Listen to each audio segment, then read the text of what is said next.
మీ పాదములకు వందనాలు నాయనా.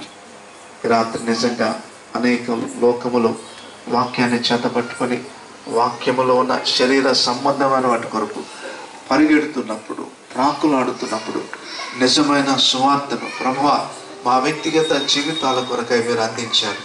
సర్వలోకానికి నీ సువార్త ప్రకటించబడటానికి ఇదిగో నీ సంఘాన్ని మీరు ప్రతిష్ఠించి ఈ లోకములు మీరు నిలబెట్టుకుంటూ ఉన్నందుకే నీకు వందనాలు.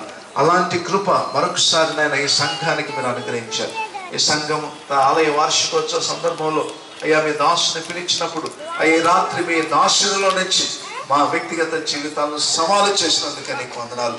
పాపములో ఉన్నవారు పాపమును విడిచిపెట్టడానికి, అపవిత్రతలో ఉన్నవారు అపవిత్రమైన జీవితంలో నుంచి వెలుపలికి రావటానికి, ప్రభువా నిజమైన రక్షకునిగా నేను అంగీకరించడానికి ఒక బలమైన తీర్మానం చేసుకోవటానికి దేవా ఈ రాత్రి నీ మాటలు మా వ్యక్తిగత జీవితాల కొరకై